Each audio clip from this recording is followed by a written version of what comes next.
Kembali lagi di dunia kita, Our World My Story. Ikuti perjalanan saya di Passport DC.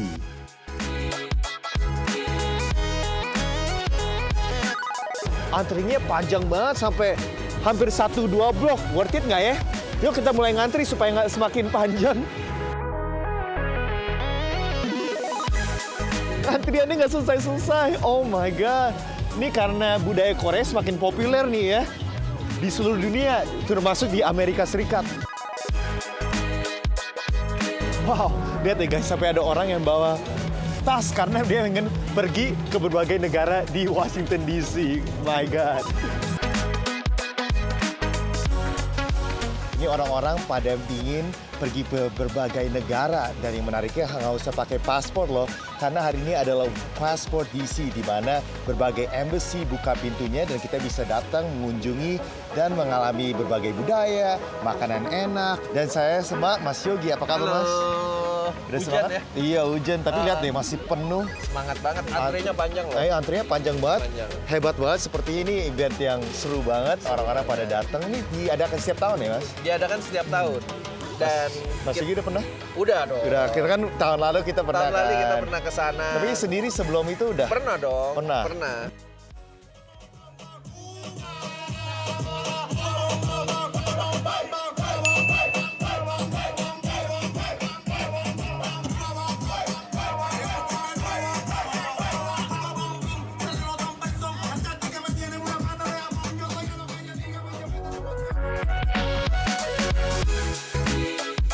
Ini embassy Korea. Nah, Wah. tapi bukan mainnya, jadi dia punya Ini dua cultural gedung. center Iya, ya, jadi cultural center. tempat budaya. Aku udah pernah beberapa kali ke sini.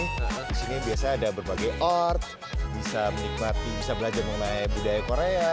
Jadi emang beda dengan embassy ya, tapi juga tetap dijalankan oleh budaya embassy-nya Korea ya. Iya. Nah, jadi kita sebenarnya saya dan Mas Yogi itu ke sini kita ingin membandingi berbagai embassy di sini ya, yang mana yang Iya. paling membagikan budayanya, makanan minuman yang enak di mana, Iya. dan juga kegiatan apa yang kita bisa lakukan di embassy, dan juga keramaian. Dan sekarang nih Korea cukup ramai ya, ini kontender mungkin salah satu kontender yang ya. paling kuat. Ya. Dan event ini seperti kayak katakan ini disebut sebagai Passport DC, dan kita di sini ada berbagai embassy yang ikut berpartisipasi di Passport DC, termasuk jika Anda bisa lihat di situ ada Indonesia. Wow. Wow. So what should I say as a king? Anything you want. Wah, ternyata ini pakaian raja nih. Annyeonghaseyo.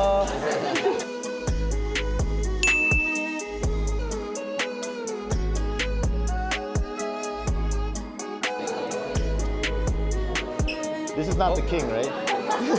Like, for once, I gotta it's be so on top of it, right? Thank you. Annyeonghaseyo.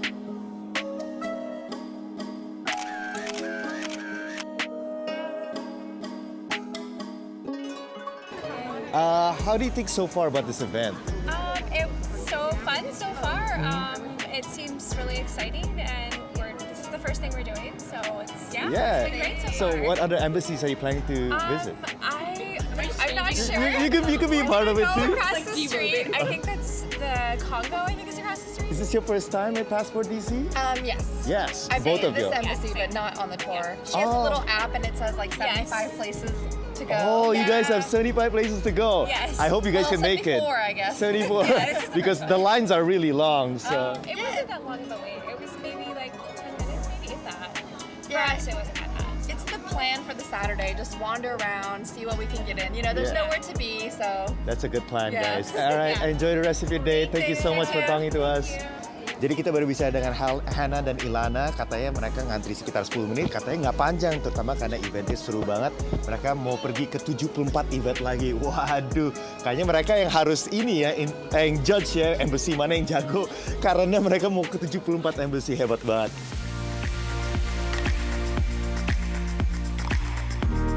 Oke, di sini sepertinya ada berbagai barang-barang tradisional Korea yang bisa dilihat. Seperti itu ada kipas.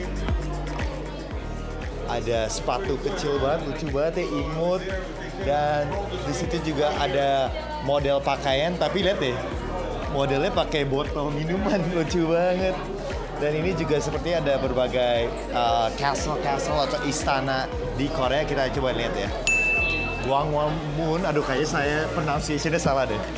Gwanghwamun Miniature Gwanghwamun is the main gate. Oh, ini adalah pagar buat palace di Korea, dibikin tahun 1935, menarik sekali. Wah, ramai banget ya di sini. Memang karena budaya Korea itu semakin terkenal di seluruh dunia, terutama karena K-pop. Dulu ada film Parasite, jadi emang ini salah satu tempat yang pastinya dikunjungi oleh banyak warga Amerika Serikat. Kita lihat lagi di sini ada apa lagi? Tuh, ada tulisan We are all part of our polluted environment. Jadi ini ada banyak message mengenai environmental concerns, mengenai iklim. Ternyata ini sebuah orang sepeda ya. Menarik juga nih art installation-nya.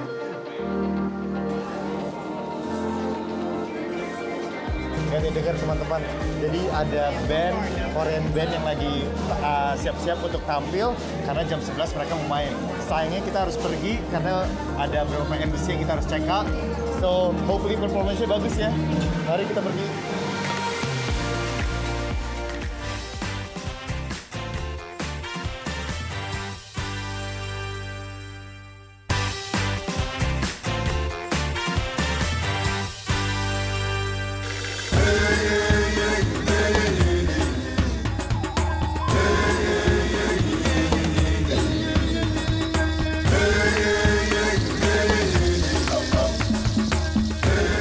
Dari benua Asia sekarang kita ke benua Afrika, tepatnya kita ke Embassy of Cameroon.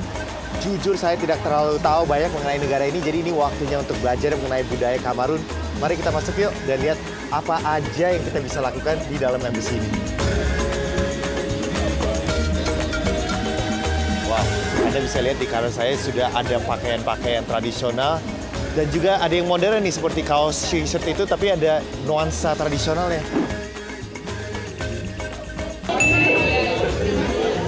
Belum apa-apa udah masuk udah langsung dance. Nah, udah kerasa banget ya di beda dan baunya juga udah bau apa nih, bisa dibilang spices apa ya? Yeah, spices, menarik ya.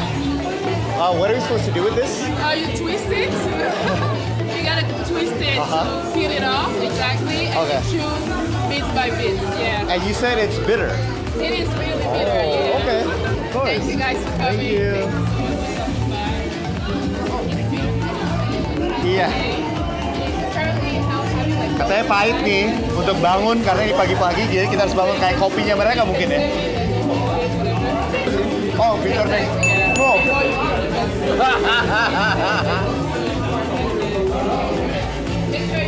Saya harus nyoba. Enak mas, harus coba mas. Mantap. Nggak ada rasa. Terus tiba-tiba cekik. Yeah, it's more like soda, right? Pahit banget. Katanya enak.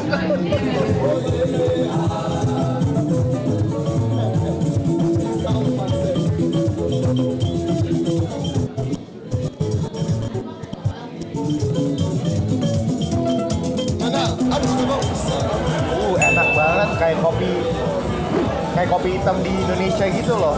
Yang bawahnya ada kopi-kopi sisanya di bawah. Cheers to Cameroon. Di Cameroon. Nah, kayak kopi hitam Indonesia gitu ya. Go down. Oh, very stiff. Oh man. Oh, my legs. Nah guys, antriannya panjang juga di dalamnya. Langsung suasananya berbeda di sini. Sekarang ada live performance oleh seorang musisi.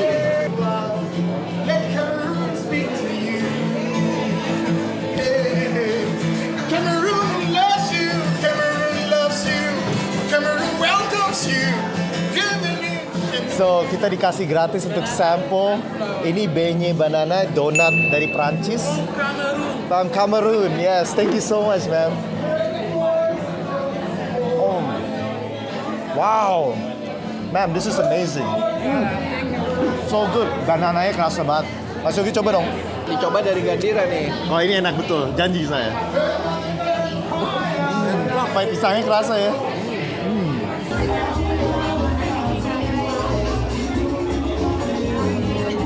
Wah guys, ternyata ini antriannya panjang juga ya. Ini kayaknya ada daging beef dikasih gratis. Jadi orang-orang pasti ingin mencobain ini. Rasanya kayak di klub ya.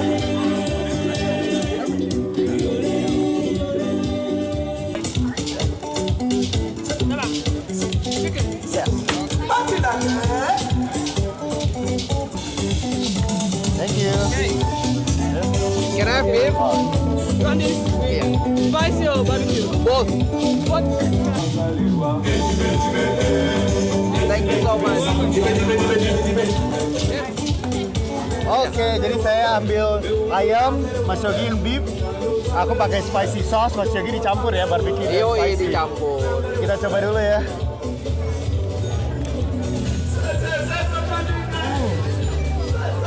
Masih panas, masih fresh. Dan pedesnya nggak main loh. Ini pedes banget.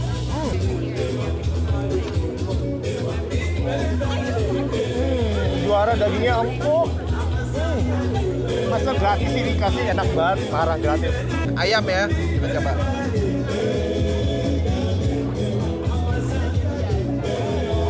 Pedes ya?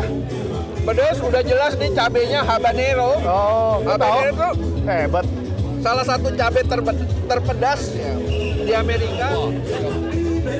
Oh, Enak ya? Wow. ini barbeque-nya rasanya tuh ada manisnya, ada asinnya, dan dicampur dengan ada kayu-kayu bakar arengnya gitu. Jadi enak. Jelas Mas Yogi bisa belajar, udah tahu cara masak, karena dia udah tahu ada gimana cara bikin dagingnya, hebat emang. Tapi enak banget ya. Enak banget. Terus dapat gratis tuh, rezeki sih ya. Guys, kalau saya ngomongnya agak aneh, karena lidahnya keberesan ya.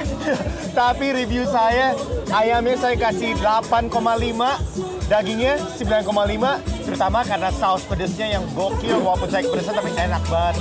Buat Mas Yogi apa? Buat saya ayam bener di bawah 9, Ya. tapi daging setuju 9,5. Terutama karena pedesnya ya. Ya, Masih kepedesan nih kah? pedas. So, do you think it was worth it to wait that long for these beef? We didn't wait that long actually, but yeah, I'd say it was worth it. The company was good. Yeah. Did you guys get the barbecue or the spicy one? We got the spicy. How is it? How spicy It's is it? really good. It's spicy, but it's like, really good. it's still burning, man. I ate it like 5 minutes ago. After this, where do you guys think you're going? After Cameroon? I don't know. I don't know. I had a plan. Yeah. So I had Guyana, but like we might just like play it by ear. Yeah, Okay. we're gonna walk around and find out. Enjoy the rest of your days, guys. Thank you. Semakin siang ternyata semakin ngantri. Tadi kita masuk Cameroon, gampang banget, tapi lihat deh sekarang.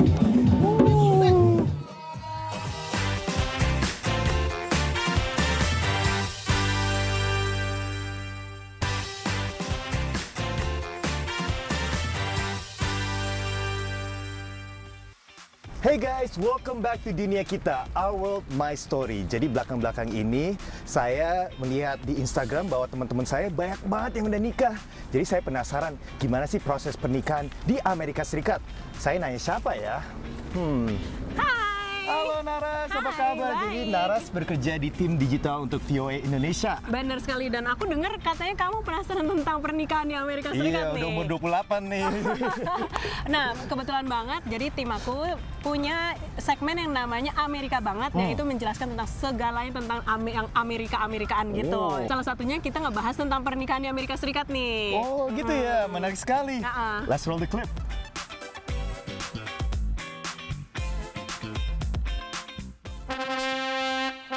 Beb, ini lagi hari Valentine, kita nikah yuk. Ayo, Tapi nikah di Amerika susah nggak sih? terus KUA-nya di mana ya? Dan berapa sih biaya rata-rata nikah di Amerika? Setiap negara bagian aturannya beda-beda, tapi kalau di DC caranya gini nih. Pertama-tama datang dulu ke gedung pengadilan setempat, ke biro pernikahan, dan mengambil surat izin menikah. Nah, syaratnya usia minimal 18 tahun Melampirkan identitas seperti KTP atau paspor. dan harus bayar biaya $45. Habis itu kita nikah deh. Nah, kalau secara sipil, nikahannya bisa di mana aja. Dan uniknya, kalau di DC, kalian bahkan bisa nikah sendiri, jadi nggak perlu semacam pengesah atau penghulu, dan tidak perlu ada saksi. Tapi kan kita beda agama, Beb. Kalau di Amerika, beda agama nggak masalah, Say. Kecuali kalau nikahnya di tempat ibadah, baru mengikuti ketentuan agama masing-masing. Jadi pernikahan kita secara sipil sah. I love you.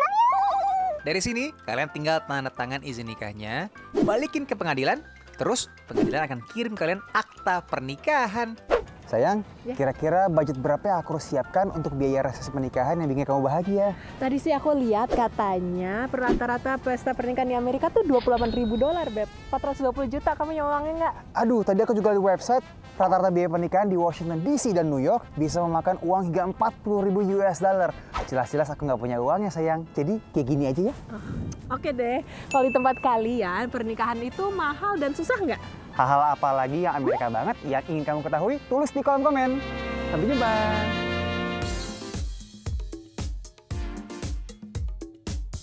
Jadi gimana Gandira? Video tadi udah membantu belum menjelasin tentang pernikahan di Amerika? Udah mulai ngerti dikit sih. Ngerti dikit. Tapi saya masih ada banyak pertanyaan nih. Oke, tanyain. Salah satunya, pengalaman Naras, kan Naras udah nikah nih. Pengalamannya gimana nikahnya nih? Kalau pengalaman aku itu lebih ke pernikahan yang intim ya. Jadi itu cuman venue-nya aja tuh sebenarnya cuman di taman umum di DC dengan tamu cuma 20 doang gitu. Boleh ya jadi di public space gitu? Boleh. Jadi emang perlu izin sama kayak departemen Parks and Rec gitu untuk minta izin. Aku mau slot nih setengah jam gitu loh di taman ini buat ada acara nikahan. Udah, selama punya izinnya terus aku bisa ke situ buat melakukan prosesi pernikahannya. Jadi beda ya, kalau di Indonesia kan sampai ratusan orang yang datang, biasanya sampai anak-anak pun diundang. Kalau di Amerika biasanya seberapa banyak tuh? Kalau aku ngerasanya sekarang yang namanya tren micro wedding tuh lagi ngehits ya di Amerika. Micro wedding. Iya, atau bahkan elopement atau city hall wedding. Jadi bahkan nggak perlu ngundang siapa-siapa, cuman ada kayak saksi dari courtnya, terus udah gitu nikah aja. Jadi pernikahan kecil itu malah lagi trendy sekarang gini. Pantesan gue nggak diundang nih ya. Tapi juga emang ada, tetap pernikahan besar di Amerika tetap ada dan tetap menjadi hal yang sangat lumrah gitu loh. Cuman I feel like micro wedding itu menjadi sebuah tren, apalagi sejak COVID, sejak pandemi. Biasanya jadi kan lebih kecil-kecil gitu kan, jadi bubble kecil sendiri. I see, lebih intim ya. Iya benar. Tapi aku juga mau nanya nih, kan pasti di Amerika tuh beda ya harganya. Bahkan salah satu komentar untuk video itu adalah ada yang nanya, kok mahal banget sih pesta di sini? Bukannya jumlahnya dikit ya? Nah, kalau aku pribadi, mungkin budgetku itu, jadi kemarin tuh cuma sekitar $4.000 ya, atau sekitar 60 jutaan gitu. Dan itu udah termasuk makan malam dengan 20 tamuku gitu. Ya, jadi emang kita kecil, karena kita mikirin lebih mendingan DP rumah ya, daripada pernikahan yang gede-gede gitu. Smart. Ya, cuman emang kalau di sini ya namanya sama lah kayak di Indonesia dan di beragam tempat yang kalau udah ada embel-embel pernikahan tuh pasti harganya jadi mahal ya. Mulai dari venue, ada terus pakai bunga, dekor bunga, makanannya, DJ atau band, terus videografer, fotografer, semua tuh jadi totalnya yang kayak di video tadi gitu. Jadi mahal banget rata-rata kalau di kota-kota besar. Buset, harus banyak banget yang kita harus dipikirkan ya? Iya, jadi nggak cuman datang doang. Belum tentu lagi bajunya. Itu bajunya pasti mahal banget ya di sini ya? Kalau aku kemarin pakai kebaya dari Indonesia. Wah, ada unsur-unsur Indonesianya. Keren. Nah, sebelum proses pernikahan, pasti harus minta surat izin dulu ya kan? Iya, betul. Nah, itu prosesnya berapa lama sih untuk ambil surat izin ini? Kalau surat izin nikah sendiri sebenarnya kamu cuma datang ke court doang, kayak di video tadi dibilang cuma datang ke court, kasih ID sama bayar biayanya, terus udah dalam beberapa jam, waktu itu bahkan instan banget, udah langsung dapat, ya oke, silakan bisa menikah di Instan, kayak instan noodle gitu, sehari udah selesai? Sehari selesai lah pokoknya. Really? Cepet gitu? Cuman itu baru izin nikahnya. Izin nikahnya. Terus yang bikin officialnya apa tuh? Nah, itu akte pernikahan. Jadi kalau di Indonesia ada buku nikah, di sini nggak ada. Jadi nggak ada buku yang kecil kayak paspor gitu. Nggak ada paspor nikah? Nggak ada buku nikahnya, tapi di sini ada yang namanya pakai akte pernikahan. Itu jadi cuma kertas, kayak akte kelahiran gitu, jadi cuma kertas, selembar kertas doang gitu. Itu yang memberikan kamu sebuah pengesahan bahwa kamu udah menikah dengan pasangan. I see. Nah, pasti ada perbedaan-perbedaan lainnya ya selain akta pernikahan ini. Apalagi perbedaan di sini nih? Jadi menurutku salah satu hal yang kecil yang berbeda itu adalah posisi cincin. Emang bukan di jari manis? Jari manis juga, tapi di tangan kiri. Kalau di Indonesia tangan kan biasanya kiri. tangan kanan. Oh, kenapa itu? Karena katanya sih ya, Katanya ya. karena kalau di jari di tangan kiri ini lebih deket ke pembuluh ke jantung, jadi berdetak jantungnya untuk pasangannya. Supaya lebih gitu. deket ya. Terima kasih banget Nara sudah bicara dengan saya tentang proses pernikahan. Sama-sama. Saya jadi semakin pede nih. Nah, mungkin ada advice atau saran untuk saya? Tapi kamu udah punya jodoh belum? Belum sih. Oke, mungkin abis ini aku bisa bantuin kamu cari jodoh ya di DC ya. Alhamdulillah Naras akan ngajak saya cari jodoh. Saya senang banget nih, semakin pede. Dan insya Allah pernikahan saya di masa depan lancar. Amin. Oke, buat teman-teman yang punya pertanyaan seputar Amerika atau punya penasaran tentang hal-hal Amerika banget lainnya, bisa datang ke Instagram VOA Indonesia. Check it out guys. Oke guys, thank you guys so much for watching. Stay tune terus di dunia kita, Our World, My Story.